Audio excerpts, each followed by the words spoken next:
Hi everyone welcome back. ನೀವು ನೋಡ್ತಾ ಇದ್ದೀರಾ student solution YouTube channel. SSB ಸ್ಕಾಲರ್ಶಿಪ್ನ ಅಪ್ಡೇಟ್ಗೆ ಸ್ವಾಗತ. ಅಲ್ಲಿ ಮೈನ್ ಥಿಂಗ್ ಏನು ಇಂಪಾರ್ಟೆಂಟ್ ಅಪ್ಡೇಟ್ ಅಂದರೆ ಲಾಸ್ಟ್ ಡೇಟ್ ಆಯಿತಾ. ಸಾಕಷ್ಟು ಜನ ಲಾಸ್ಟ್ ಡೇಟ್ ಬಗ್ಗೆ ಗೊಂದಲ ಇದೆ. ಇನ್ನು ಕೇವಲ 6 ಡೇಸ್ ಅಷ್ಟೇ ಲೆಫ್ಟ್ ಇದೆ. ನೀನು ಅಫಿಷಿಯಲ್ ವೆಬ್ಸೈಟ್ನ ಓಪನ್ ಮಾಡಿದ್ದೀನಿ ನೋಡಿ, ಗೌರ್ಮೆಂಟ್ ಅಫಿಷಿಯಲ್ ವೆಬ್ಸೈಟು ssb.karnataka.government.in ಆಯಿತಾ. ಇಲ್ಲಿ ನಿಮಗೆ ತೋರಿಸುತ್ತೆ, ನಿಮಗೆ ಡಿಪಾರ್ಟ್ಮೆಂಟ್ ವೈಸು ನಿಮಗೆ ಯಾವೆಲ್ಲ ಸ್ಕಾಲರ್ಶಿಪ್ ಕೊಡುತ್ತೆ ಅಂತ ಕೊಟ್ಟಿದ್ದಾರೆ. ಅದ್ರ ಬಗ್ಗೆ ಸಪ್ರೇಟ್ ವಿಡಿಯೋ ಮಾಡ್ತೀನಿ, ವಿದ್ಯಾರ್ಥಿಗಳಿಗೆ ಸಿಗೋ ಸ್ಕಾಲರ್ಶಿಪ್ ಯಾವುದು ಅಂತ. ಇಲ್ಲಿ ಮೈನ್ ಥಿಂಗ್ ನೋಡೋದಾದ್ರೆ ಈ ವರ್ಷದ್ದು ಇಯರ್ ನೋಡೋದಾದ್ರೆ backward classes welfare department OBC ವಿದ್ಯಾರ್ಥಿಗಳಿಗೆ ಇನ್ನು ಕೇವಲ 6 ಡೇಸ್ ಮಾತ್ರ ಲೆಫ್ಟ್ ಇದೆ. ಅಂದರೆ ಕೇವಲ 6 ದಿನಗಳು ಮಾತ್ರ ಬಾಕಿ ಇದೆ OBC ವಿದ್ಯಾರ್ಥಿಗಳಿಗೆ. ಇದೇ ತಿಂಗಳು 31st ಲಾಸ್ಟ್ ಡೇಟ್ ಕೂಡ ಆಗಿರುತ್ತೆ.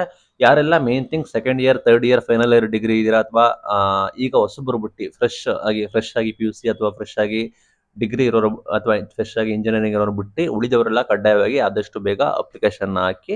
ಬಿಕಾಸ್ ಹೊಸೊಬ್ಬರಿಗೆ ಚಾನ್ಸಸ್ ಕೊಡೋ ಸಾಧ್ಯತೆ ಕೂಡ ಇದೆ, ಹಳೊಬ್ಬರಿಗೂ ಕೂಡ ಕೊಡಬಹುದು. ಬಟ್ ನಿಮ್ಮ ಇದು ಮುಖ್ಯ. ನೀವು ಬೇಗ ಅಪ್ಲಿಕೇಶನ್ ಹಾಕಿದ್ರೆ ನಿಮಗೆ ಬೇಗನೆ ಅನುಕೂಲ ಆಗುತ್ತೆ. ಆ ನಿಟ್ಟಿನಲ್ಲಿ ಎಕ್ಸ್ಟೆನ್ಷನ್ ಕೂಡ ಮಾಡಬಹುದು, ಬಟ್ ನೀವು ಹಾಕೋದು ನಿಮ್ಮ ತೊಂದರೆ ಕಷ್ಟಪಡ್ತೀರಿ. ನಮ್ಮ ಮೈನಾರಿಟಿ ವಿದ್ಯಾರ್ಥಿಗಳಿಗೆ ಗುಡ್ ನ್ಯೂಸ್ ಏನಂದ್ರೆ ಇನ್ನೂ ಕೂಡ ಬರೋಬ್ಬರಿ 36 ಡೇಸ್ ಲೆಫ್ಟ್ ಇದೆ. ಅಂದ್ರೆ 30/11 ನಿಮಗೆ ಟೈಮ್ ಕೂಡ ಇದೆ. ನೀವು ಬೇಕಾದ್ರೆ ಅಪ್ಲಿಕೇಶನ್ ಹಾಕ್ಬೋದು. ಟೆಕ್ನಿಕಲ್ ಎಜುಕೇಶನ್ ಬಂದ್ಬಿಟ್ಟು ಇನ್ನೂ ಕೂಡ ಅವ್ರಿಗೂ ಕೂಡ ಸೇಮ್ 36 ಡೇಸ್ ಲೆಫ್ಟ್ ಇದೆ. ಬ್ರಾಹ್ಮಣ ವಿದ್ಯಾರ್ಥಿಗಳು ಯಾರು ಇದ್ದಾರೆ, ಕರ್ನಾಟಕ ಸ್ಟೇಟ್ ಬ್ರಾಹ್ಮಣ್ ಡೆವಲಪ್ಮೆಂಟ್ ಬೋರ್ಡ್ ಅವರಿಗೂ ಕೂಡ 36 ಡೇಸ್ ಕೂಡ ಲೆಫ್ಟ್ ಇದೆ. ಅವ್ರಿಗೂ ಕೂಡ ಮುಂದಿನ ತಿಂಗಳು 30 ನಿಮಗೆ ಕಾಲಾವಕಾಶ ಕೂಡ ಇದೆ. ಡಿಸೆಬಿಲಿಟಿ ಕೂಡ ಇನ್ನು ಕೂಡ ಡಿಸೆಂಬರ್ 31st ಟೈಮ್ ಇದೆ. ಅಂಡ್ ಆರ್ಯ ವ್ಯಾಸ ಕಮ್ಯುನಿಟಿ ಕೂಡ ಇನ್ನು ಕೂಡ ಟೈಮ್ ಇದೆ, ಸಾಕಷ್ಟು ಜನಕ್ಕೆ ಟೈಮ್ ಇದೆ. ಅವರು ಬೇಗ ನೋಡಿಕೊಂಡು ಅಪ್ಲಿಕೇಶನ್ ಹಾಕಿ. ಇದು ವೆರಿ ವೆರಿ ಇಂಪಾರ್ಟೆಂಟ್ ಆಗಿರುತ್ತೆ ಆಯ್ತಾ. ಯಾಕೆ ಅಂದ್ರೆ ನಿಮಗೆ ಏನಾಗುತ್ತೆ ಅಂದ್ರೆ ನಿಮಗೆ ಲಾಸ್ಟ್ ಡೇಟ್ ಒಳಗಡೆ ನೀವು ಅಪ್ಲಿಕೇಶನ್ ಹಾಕಬೇಕಾಗುತ್ತೆ. ಎಕ್ಸ್ಟೆನ್ಷನ್ ಮಾಡಿದ್ರು ಓಕೆ, ಬಟ್ ಬೇಗನೆ ಅಪ್ಲಿಕೇಶನ್ ಆದರೆ ನಿಮಗೆ ಬೇಗನೆ ವೆರಿಫಿಕೇಶನ್ ಆಗಿ ಬೇಗನೆ ನಿಮಗೆ ಪ್ರೊಸೆಸಿಂಗ್ ಆಗೋದಕ್ಕೆ ಸಹಾಯ ಆಗುತ್ತೆ. ಇನ್ನು ಸಾಕಷ್ಟು ಜನಕ್ಕೆ ಅಪ್ಲಿಕೇಶನ್ ವೆರಿಫೈ ಆಗಿರಲ್ಲ ಆಯ್ತಾ. ಲೈಕ್ ನಿಮಗೆ first level, second level, third level ಅಂತೇಳಿ ವೆರಿಫಿಕೇಶನ್ ಆಗುತ್ತೆ. ಆಫೀಸರ್ ಹತ್ರ verification, department verification, college verification, ಆ ರೀತಿ ನಿಮಗೆ ವೆರಿಫಿಕೇಶನ್ ಕೂಡ ಮಾಡ್ತಾರೆ. ಸ್ಟೇಟಸ್ ಅನ್ನ ಚೆಕ್ ಮಾಡ್ಕೊಳ್ಳಿ.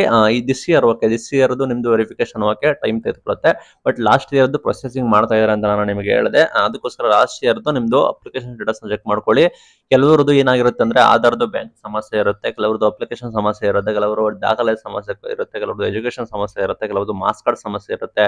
ಫಾರ್ ಎಕ್ಸಾಂಪಲ್ ಇಲ್ಲಿ NSP ಅಂದ್ರೆ OBC ವಿದ್ಯಾರ್ಥಿಗಳಿಗೆ NSP ರಿಜಿಸ್ಟ್ರೇಷನ್ ಆಗಿ OTR ಕಡ್ಡಾಯ ಮಾಡಿದ್ದಾರೆ ಈ ವರ್ಷ. ಅದು ಆಗಿದೆ ಅಲ್ವ ಅಂತ ಕ್ಲಾರಿಫೈ ಮಾಡ್ಕೊಳ್ಳಿ. ನಿಮ್ದು ಎಲ್ಲ ಮಾಹಿತಿಗಳು ಕರೆಕ್ಟ್ ಆಗಿದೆಯಾ ಅಂತೇಳಿ ನೀವು ಚೆಕ್ ಮಾಡ್ಕೊಳ್ಳಿ. ಇದು ವೆರಿ ವೆರಿ ಇಂಪಾರ್ಟೆಂಟ್ ಆಗಿರುತ್ತೆ. ಕೆಲ ವಿದ್ಯಾರ್ಥಿಗಳು ಮಾರ್ಕ್ಸ್ ಕಾರ್ಡ್ನ ಅಪ್ಡೇಟ್ ಕೂಡ ಮಾಡಿರೋದಿಲ್ಲ. ಮತ್ತೆ ಕೆಲವರು ಅಟೆಸ್ಟೇಷನ್ ಕೂಡ ಕಡ್ಡಾಯ ಮಾಡಿದ್ದಾರೆ SC/ST ವಿದ್ಯಾರ್ಥಿಗಳಿಗೆ. ಅಟೆಸ್ಟೇಷನ್ ಅಂದ್ರೆ ಕಂಪ್ಲೀಟ್ಲಿ ಫುಲ್ ಫೀಸ್ ರಿಫಂಡ್ ಆಗುತ್ತೆ.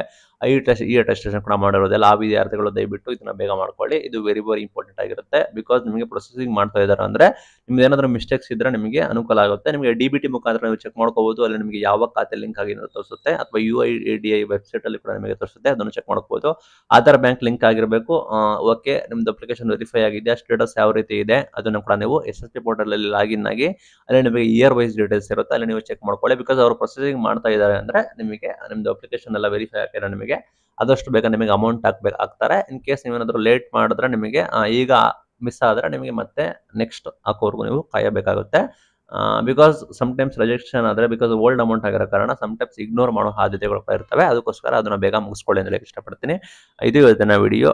Thank you for watching till end. Thank you.